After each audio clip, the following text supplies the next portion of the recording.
So we talked about how the competitive market. So here, backpack's already here. Sit down, Ben. Backpack's already here. Lucky you came to the de facto judge for this extra credit. Oh, backpack's here. He's getting here. All right. So our competitive market leads to efficient outcomes. This competitive market has many buyers, many sellers. There's a lot of competitive pressure, and either has the ability to set prices. There's robust competition among sellers, so they're trying to make better products, trying to lower prices where they can to attract more consumers. There's not a lot of government interference in the market. At the same time, the government sets the rules of the game. So there's private property protection, a good legal system. In this sort of environment, there's equilibrium is going to lead to the best possible outcome. So we could think of equilibrium as where the marginal benefit equals the marginal cost. So there's no more way for trade to take place and make both sides better off. Or we could think of it as maximizing the sum of consumer and producer surplus. So the kind of stuff we started talking about in this chapter. So the net benefit to consumers and net benefit to firms in a competitive market equilibrium are going to be the highest. It will be maximized in this case.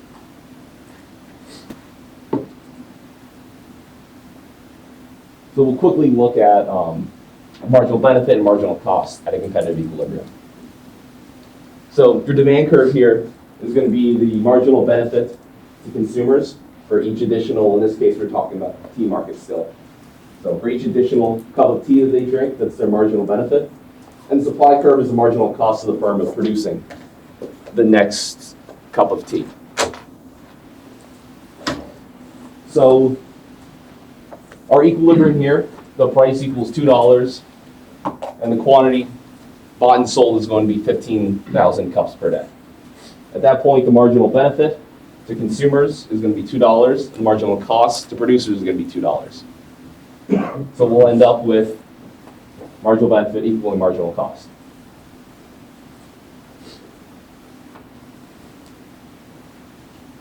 Now let's say, for instance, the output was only 14,000 units. For some reason, they're producing fewer than is equilibrium. Welcome, class. That's how we go. Okay, yeah.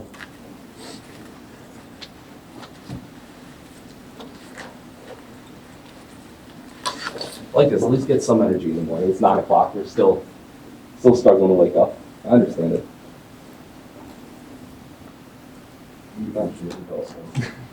Well, anytime you get extra credit points, right?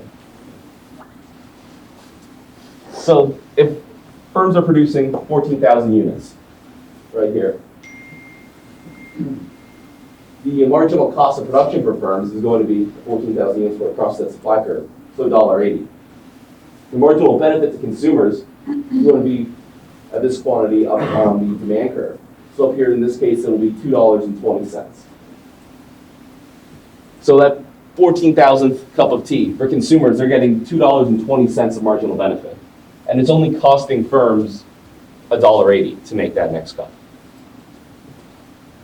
So the marginal benefit exceeds the marginal cost. Now, if you guys are working for a tea company, and it only costs $1.80 to make a cup of tea, but you can sell it for $2.20. Are you going to sell that cup of tea? Yeah. You can get a 40-cent profit on that cup of tea. So you're going to make it, and you're going to bring it to the market. So this case where they're only selling 14,000 cups, it can't last. If the equilibrium is 15,000 cups, they'll realize that they can make money off this. So they'll produce more and more cups of tea until we reach 15,000 cups of tea.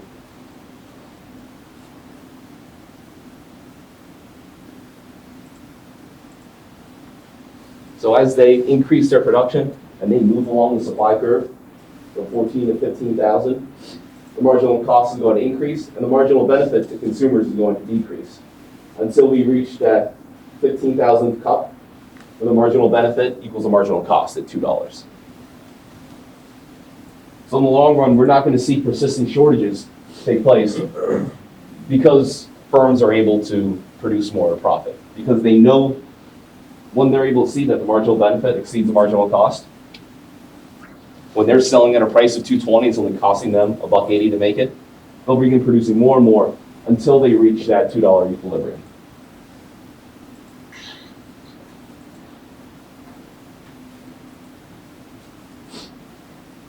All right, this one's a little messier, but if the quantity they produce is too high, so the other problem, let's say instead of producing the 15,000 cups at equilibrium, they produce 16,000 cups.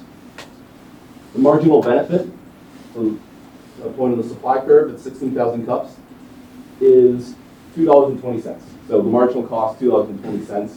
Marginal benefit here on the demand curve at 16,000 cups is $1.80.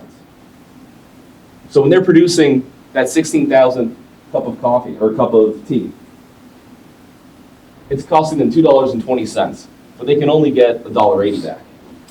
So the firm's not going to want to produce at this level.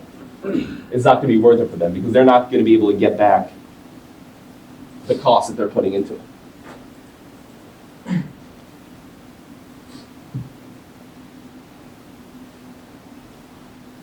So they'll either have to sell at a loss, which will strongly discourage them from producing that much in the future, or if it's not something like tea, something that they can actually store, then they'll just cut production for the future and keep a bunch of those units of whatever good it is in inventories and just draw down on that, so they can sell at the competitive equilibrium price.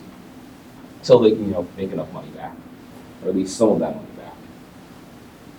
Again, because firms have a hard budget constraint, because they can't just operate at a loss forever, they're going to be discouraged from producing too high of a quantity for very long.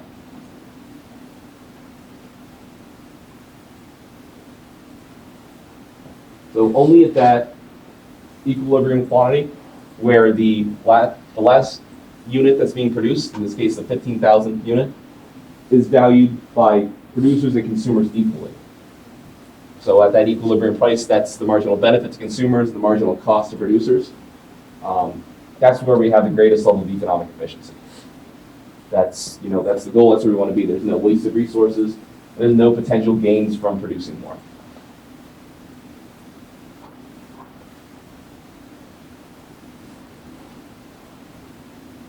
So now we can look at it from the other way. Look at consumer and producer surplus. So this figure right here shows the economic surplus. So that's going to be the sum of the consumer surplus and the producer surplus in the market for Thai tea. So this is the same exact market we're looking at. We've got the consumer surplus, difference between the demand curve, so the willingness, the marginal benefit to each consumer, and the price they pay. And then the producer surplus, the difference between the price that they get for the product and the marginal cost of production. When you combine both of those, the producer surplus and the consumer surplus, we call that the economic surplus. So this is like the total surplus, the total value being created by this trade to society, how much better off society is being made. So at the competitive equilibrium quantity, the economic surplus, so the sum of producer and consumer surplus, is going to be maximized. So that'll be the best point for both producers and consumers.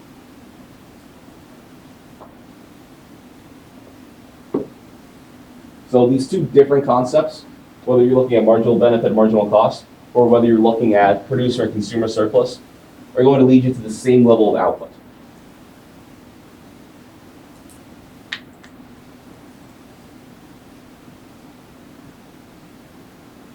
Okay, so let's see what happens, again, when we're not producing at the equilibrium quantity.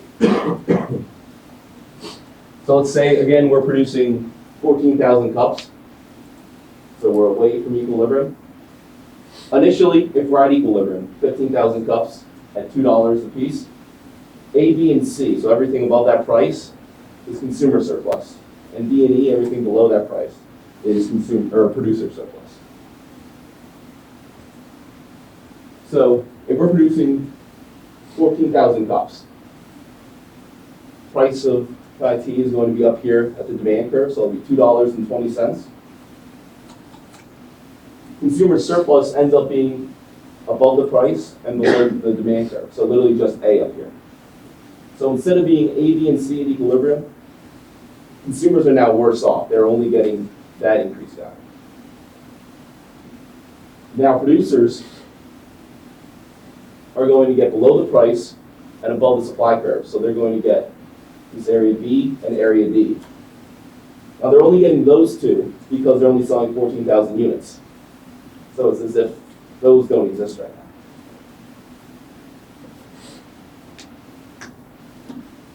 Because these trades aren't taking place, these 1,000 cups aren't being produced and being sold, C and E are totally lost. So we call this the deadweight loss. Whereas B was lost to consumers and went to producers, this deadweight loss is potential economic activity that would make people better off that never takes place. And because it never takes place, it's just completely lost. No one is able to get this potential benefit right now with selling below the equilibrium quantity.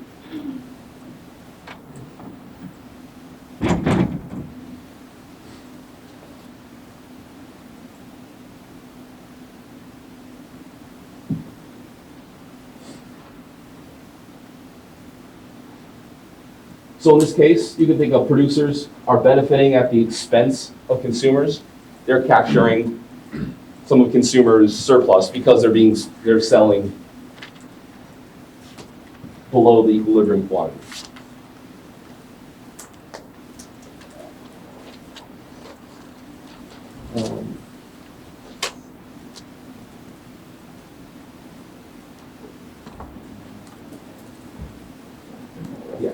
Talks about their weight loss. Does this make sense to you guys? The concept of dead weight loss and of producers capturing some of what used to be consumer surplus because we're selling at a different price. But before it was at this equilibrium point. You look at it now because the price is at a different point, we end up with this dead weight loss and this B, the area of that rectangle, going to producers.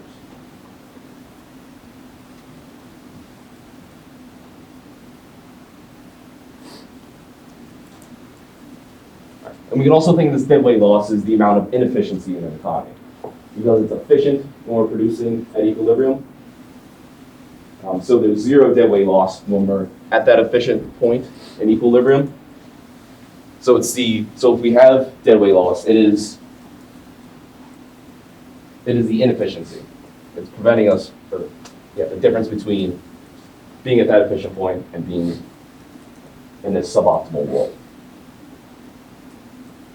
So that's this question, who can eliminate dead weight loss? A simple way is producers just producing more.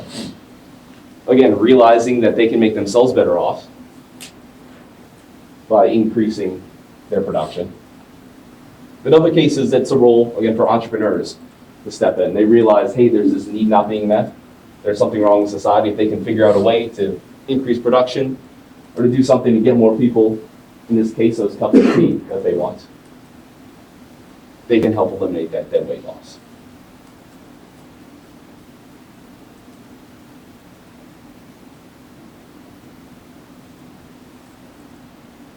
Remember, there's no one in a market acts with perfect knowledge. It's so difficult, time-consuming, and expensive to actually get that knowledge.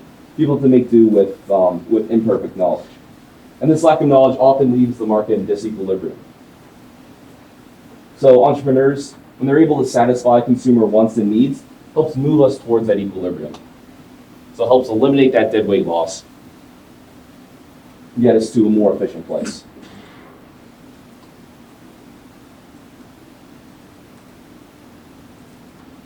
You can also imagine the opposite situation where firms produce too much. So they end up producing like 16,000 cups again. Same thing's going to happen. We're going to end up with a dead weight loss. There'll be an area where, because we're wasting resources, we end up producing economic efficiency. Same basic story. So now, since we've explained these two ideas for economic efficiency, we've shown how they reach the same thing, the same equilibrium point, we can define economic efficiency. So economic efficiency is the market outcome where the marginal benefit to consumers from that last unit produced is equal to its marginal cost of production. It's also when the sum of consumer surplus and producer surplus is at a maximum. So for our definition of economic efficiency, we're using both of those ideas. The marginal benefit equals the marginal cost at equilibrium, and producer surplus and consumer surplus are maximized.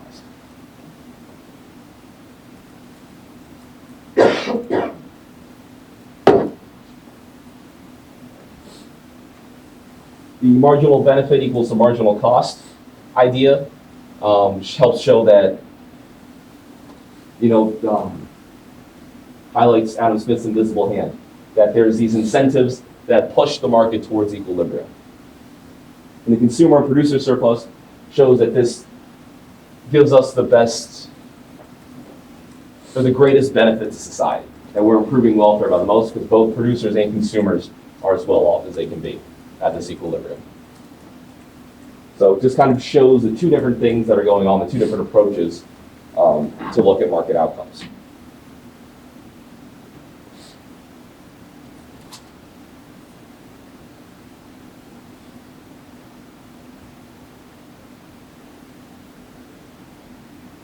This way of looking at economic efficiency makes sense.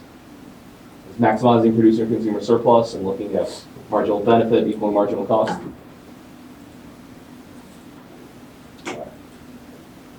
Next section, we'll look at government intervention in the market.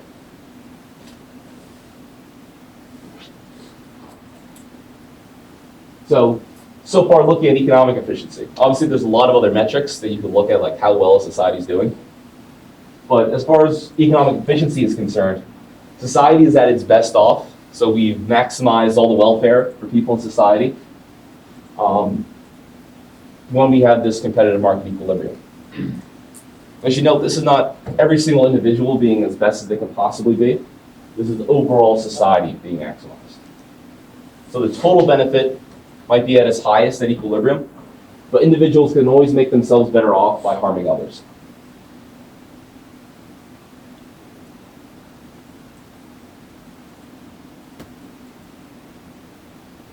See, this is terrible timing. No one has their cell phone out now. Normally I use this opportunity to call someone out with their cell phone. But if I rob one of you guys, take your cell phone from me when I catch you texting in class, I make myself better off in this situation. I've now got another cell phone. But it makes you guys worse off.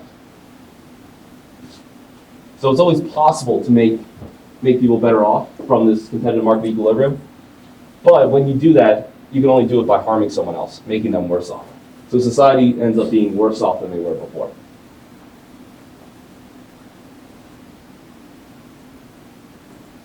Now, sellers would always prefer a higher price for the goods they sell. Consumers would always prefer to pay a lower price for the goods they buy than what the equilibrium price is going to be.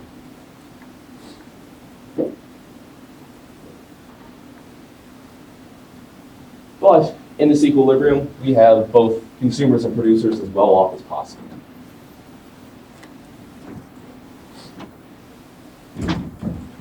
Judging by the title of this section, you can tell that through government, so through the process of government, so through lobbying government, getting them to pass laws or different regulations, groups of people can make themselves better off at the expense of others. Sometimes the government legally requires a different price to be charged than what the competitive market equilibrium is going to be. These are called price controls. So first there's a price floor, so you can't sell lower than a certain price. And there's a price ceiling where you can't sell above a certain price. So we'll look at the effects of both of these on the market, what it does to consumer and producer surplus. So price ceilings and price floors aren't very common. We don't see the government actually setting price very often in the United States. We do see it in some things. So we have agricultural price controls that have stuck around since the Great Depression. We have rent controls where you can't increase rent prices in certain cities, and minimum wage laws. And so you can't pay employees below a certain level. So first we'll look at price floors. Again, that legally determined minimum price that sellers can receive. So it's illegal to sell below that price. This provides some protection for the producers. It helps them earn higher prices, so you have greater revenue from the goods they sell. But this is going to come at the expense of consumers. Consumers have to pay higher prices.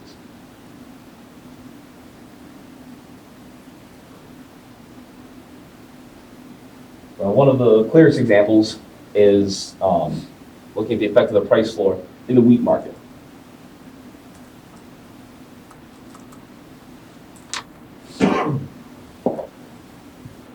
So, like I said, the Great Depression, the federal government instituted a lot of price floors for agriculture. Small farmers were hit particularly hard. A lot of people were hit hard by the Great Depression. Farmers were hit very hard. Price that they could receive for the crops they grew ended up being much lower than the cost of actually planting because of basically the damage brought to the economy by the Great Depression. So, for instance, let's say that the equilibrium price for wheat in the United States is $6.50. And the wheat farmers convince the government to set the price floor at $8. So now when you set a price floor, when the government sets a price floor, that's going to be above the equilibrium price. If it was below the equilibrium price, then it would have absolutely no effect. It's going to end up being higher than what equilibrium is going to be. So at the original $6.50, the equilibrium quantity being sold was 2 billion bushels. At this $8 price, the quantity demanded by consumers is going to be 1.8 billion bushels. So we'll see the quantity demanded decrease because, again, it's being sold at this higher price. Originally, consumer surplus was A, B, and this triangle up here. And producer surplus was this shape and C. Now with this $8, this A, which was formerly consumer surplus, now going to producers. And because we're selling fewer units, only 1.8 billion bushels instead of 2 billion bushels, B and C, these trades that don't take place from between 1.8 and 2 billion, are deadweight loss. So this is how much society is made worse off, and that's how much consumers used to benefit that now goes to producers. So the producers have captured from consumers.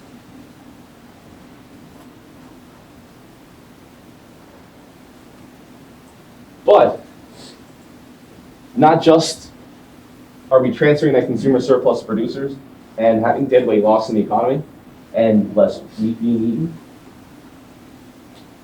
At a price of $8, firms are going to produce at that marginal cost, all the way up to $8. So they're going to produce, in this case, 2.2 billion bushels a week. Because for them, if they can get $8, they're going to produce until the marginal benefit equals the marginal cost. So we end up with surplus wheat. So the difference between what consumers demand and what producers bring to the market. So we end up with 400 million bushels of wheat that's grown and just sitting idle. And again, this hurts producers who spend all this time and money growing the crops and then are unable to sell them on the market at that price.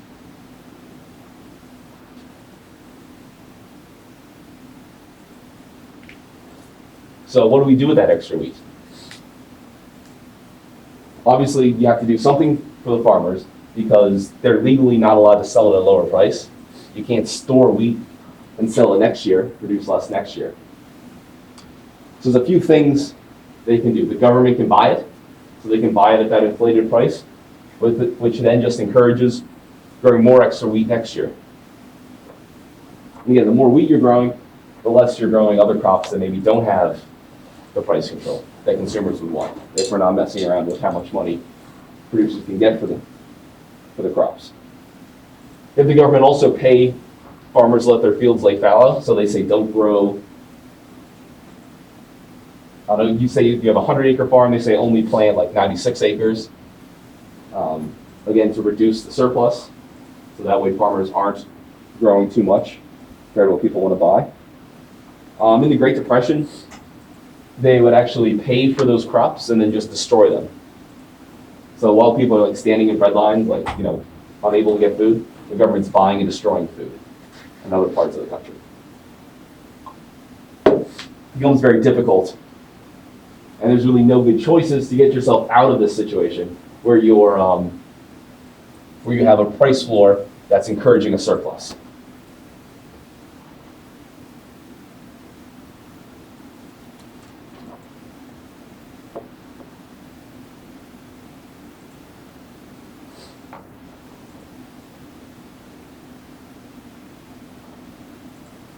Yeah, so we can see in this situation both the marginal benefit and marginal cost being off.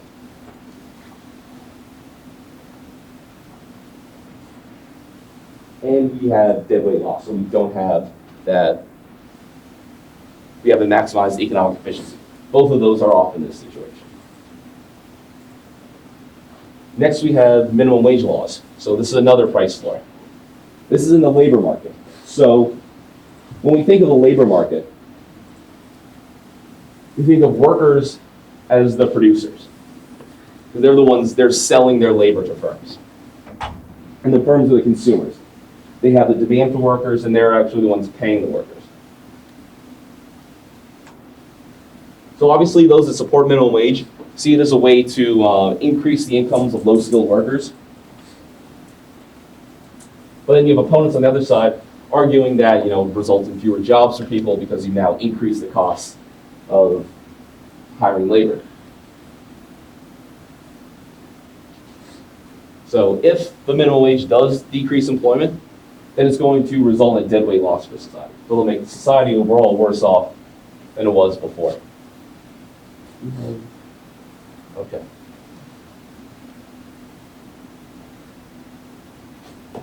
I'll draw this because I don't know. I think that graph is a little busy. So this price, think of this as the wages. And then the quantity here is the number of workers. So we've got the supply of workers and the demand for workers. We'll call that W for the number of workers. That's the equilibrium. And then S for salary. So initially, this is consumer surplus up here. This is producer surplus down there. So that's the producer surplus is going to be workers. Consumer surplus is going to be the firms. So now we set a minimum wage up here.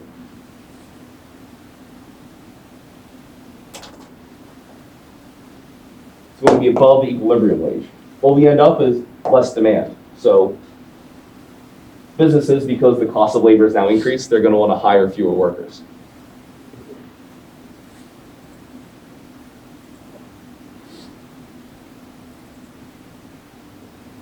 I'll put a little E there so you know that's demand. But at this higher price, more workers are going to be willing to work. More are going to be willing to enter the labor market. If you think about it, I obviously wouldn't take a job at Burger King right now, but if they were paying $150K a year, I'd take a job flipping burgers. More money than I'm making here. So, you pay people enough money, you can get them to work jobs that they ordinarily wouldn't want to do. Again, that's the idea of incentives. So, we've got a surplus of workers. We've got a bunch of workers. Again, just like we had that surplus of wheat, we have a surplus of workers, many of which are unable to find jobs now.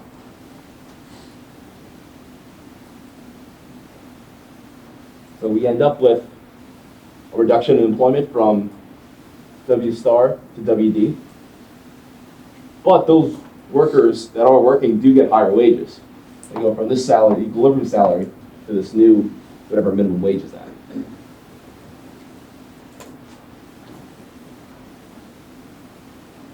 So we've got producer surplus. This becomes producer surplus. And then we have the dead weight loss from those workers that are now unable to get jobs, unable to be hired by anyone.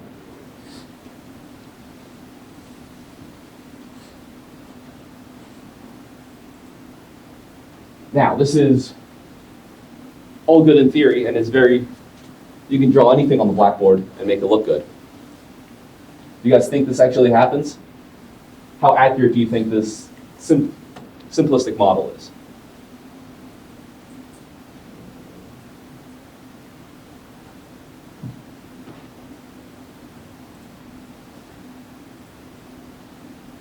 One of those times there's really no right or wrong answer.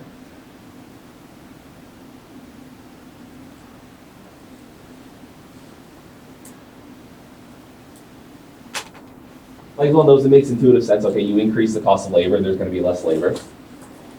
You make minimum wage $15, and now McDonald's has a kiosk you order from instead of the people you order from.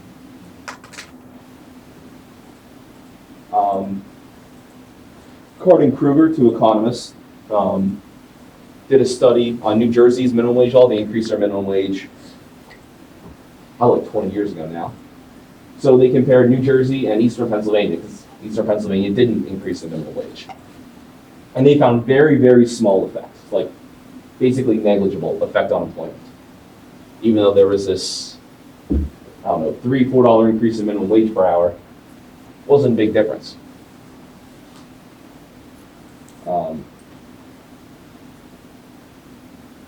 Some economists who disagree with them said that's like finding the water runs uphill. That this doesn't make sense. You had to have done something wrong. You can't find an effect, especially for that large of an increase in wages. There's problems with pretty much every minimum wage study. Is you can't just like go and there's no like data set that has people earning minimum wage. It's just like, and then you can study just people on minimum wage and see what happens to their employment. You have to study things like, you have to like look at fast food employment. A lot of the people that work there make more than minimum wage. Not a lot more, but like some more. And there's a lot of people that make minimum wage that don't work at fast food restaurants. So there's some serious measurement error there for every study, not just the Carter-Kruger one I mentioned. There's also other margins that minimum wage can affect instead of employment. So it's difficult to hire new workers. It's expensive to hire new workers. There's the search process, there's the training process till they get up and like knowledgeable enough on what's going on, and they can work on their own. So firms are going to be reluctant to fire people in the immediate aftermath of an increase in minimum wage. But what it will do is slow down the growth of new hires in the future. Also, if firms have to pay their workers a higher wage, they'll want to get more out of them. So instead of just firing them and maybe needing to hire someone back a couple months later, they'll do things like give them fewer perks, give them shorter breaks so they're working longer, force them to work harder while they're there, have the managers rise them more. Maybe they'll do other things like reduce the benefits they pay them. So maybe instead of giving them decent health insurance, they'll give them real crappy health insurance. I don't know if anyone on minimum wage, or many people on minimum wage get health insurance. But firms offer many different types of benefits. Maybe employee discounts they get rid of. Maybe flexible hours they get rid of.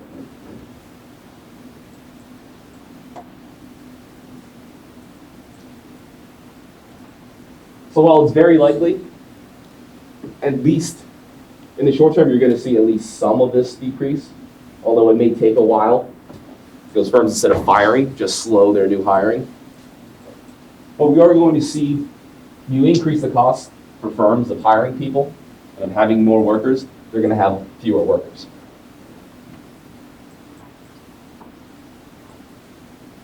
All right, you guys have any questions? All right, it's a little late, but let's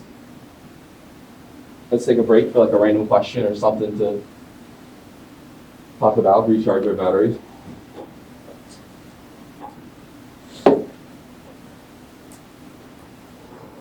All right, I have a question for you guys then. Is it even gonna be worth it to watch the NFL this year? Yeah. The Niners are down to like their second string at every position. It's not, it's not. There have been so many injuries this year already. Injuries happen. I mean, injuries happen, but like, look at how many star players are out. You mean Saquon getting hurt, that's it. Yeah, I am a little mad about Saquon getting hurt, but Let's get down to the root of the problem. Saquon's hurt and you're upset. yeah, I am upset about that. I mean, I've been saying they should trade him because he's too good of a talent. No, they should definitely not trade him. You just hold on to him. They're wasting his career. We're gonna hold a draft pick, and then we're gonna get the right tackle from Oregon, and then possibly the guard from Notre Dame, and then we're gonna be set. Okay, yeah, if they decide to rebuild the offensive line ever. I mean, they had the opportunity this offseason. They're playing a former tackle who was a guard, now at center.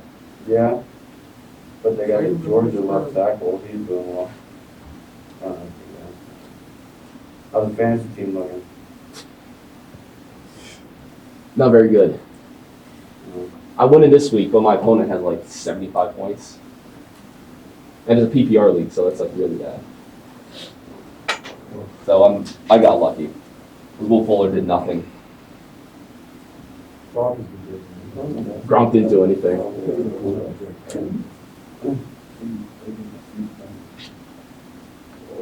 Tyler Murray, I did. I played Dak yesterday, that was crazy. Oh, And Tyler Higby, you're a great player. and Tyler Boyd. Oh, you had once I have 163 right now. Are there any Falcons fans in here? If I was a Falcons fan, I would be like upset if they were winning. Yeah, that'd be bad. They just love blowing those giant leads. I had to watch that Super Bowl with the Patriots fan. And like the real like obnoxious kind of fan that like claps after every play and like jumps up and down. That was a miserable second half. I turned the TV off. It was just My constant. friend called me, he goes, you watching this game? I go, no. He goes, you getting blown on? He goes, they're on the comeback. I said, no.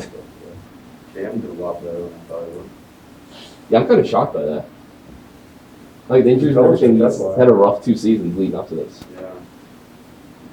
All about Belichick. Apparently, yeah. He's going to take Belichick this prime or Brady this prime? Brady. Brady.